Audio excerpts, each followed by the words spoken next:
Hey Magic fans, welcome back. This is your captain speaking here on Capnclydes MTG. We're here today to talk about the last case of draft boosters that we opened for Wilds of Eldraine. So, looking good, feeling good, I like it. So, before we get started, don't forget comment, like, subscribe, hit that notification bell, comments down below. We'll feed the YouTube algorithm. Subscription will support the channel so we don't have to do sponsors. Because last thing you want is me to tell you about some weird dumb game or meal plan, hair loss, I don't know, whatever, feet picture stuff. So, best way to do that to support the channel is just subscribe. Check out the links in the description to the eBay store and TCG Player. So, this is what we got out of our draft case of Wilds of Eldraine. We'll go over the rules real quick so everybody knows. As you know, rares, there are $2 left, go on a $1 bulk bin price. If it's not $2 or more, it gets counted as one. Same goes for mythics. These are also rares, and these are also mythics, so it goes for everything. I do not include any kind of foil or uncommons or commons in that equation, which made my Lord of the Rings video a little different. Mainly because I had to include uncommon Nazgul, but we won't go there. So, if a situation like that arises, I'll let you guys know. But this one is not like that. So, as we talked before, are these better than set? So let's talk about the product. So here's all the rares. As you guys know, pretty much all the rares in this set, other than some full art, are all below $2. So nothing really good here. All dollar bulk. Same with the foils. And there might be one or two foils in here maybe that might actually be worth something, but I honestly got tired of looking everyone up and none of them being worth more than $1. So, or more than $2. So we just went ahead and shot in the dark and just said any rare, foil or non-foil, was $1. So then we have our actual mythics from the set. So from the set, we actually got quite a few. We got around 7 to 8 in every box. Got a couple good hits, not going to lie.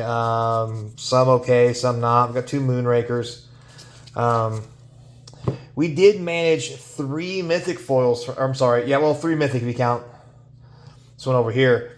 But we got Agatha's Soul Cauldron and a Talion. So, pretty good hit. Not gonna lie. 1, 2, 3, 4, 5, 6, 7, 8, 9, 10, 11, 12, 13, 14, 15, 16, 17, 18, 19, 20, 21, 22, 23, 24, 25, 26, 27, 28, 29, 30, 31, 32, 33 mythics. Roughly out of 6 boxes. That's around 6 mythics a box on average. Now, that's just from the set. We also hit mythics over here from the enchanted list. But before we get into that, again, we have the regular rare enchanted list, which is kind of under the same scenario as these guys are. There are a few that are worth more than $2, actually more here than here, go figure. And we did manage to hit a couple of the rare foils. So, you know, we got a Primal Vigor, which is one of the better hits. It's about $10 in foil, 5 non. A couple ley lines, a Fraying Sanity, Blind Obedience. Not too shabby. Then, mythics from the enchanted list came in pretty hot. We hit a Doubling Season in anime, a couple Kindred Spirits, couple Sneak Attacks, if you include the anime one, a Parallel Lives anime, a bunch of Sneak Attack anime, a Bitter Blossom, even a Smothering Titties. And we hit 1 mythic foil from there, which was the Normal Art Omniscience, which in foil, not gonna lie, pretty sexy. Looks good. I like it. So how many of those mythics did we get? 1, 2, 3, 4, 5, 6, 7, 8, 9, 10, 11, 12. That's an additional 2 mythics per box, giving us an average of 8 mythics per box in draft. We were barely getting more than that in set boosters. Just saying.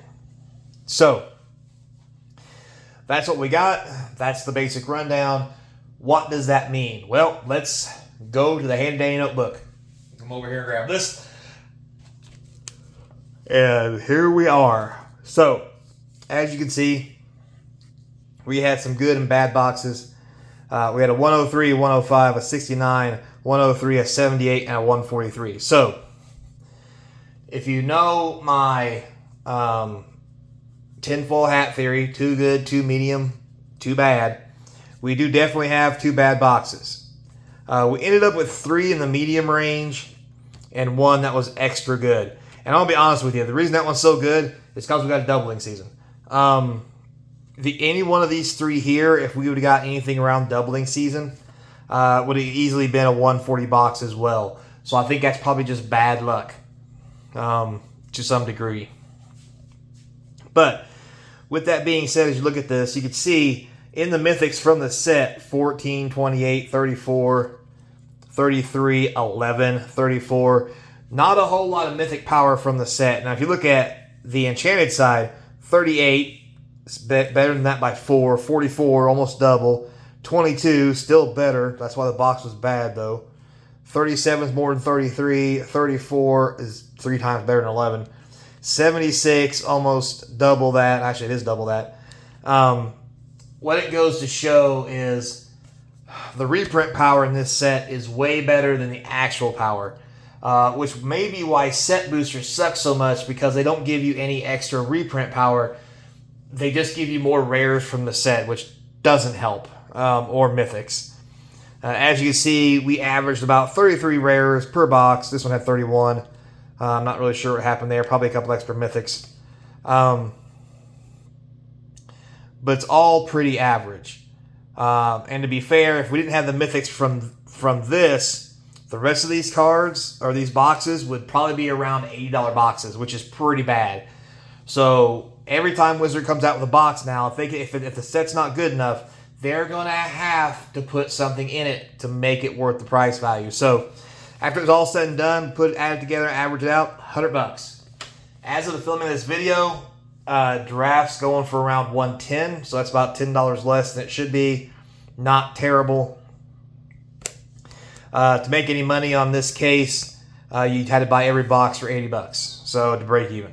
Because again, 20% shipping and fees and what have you gives you basically $20 you got to take off of this. So you make $80 a box if you sold every card. Now with this being said, this doesn't include land, any kind of uncommon foils that might be worth money, yada, yada, yada. So keep that in mind. Now with that being said, how does that compare to our previous ones? So if we look back,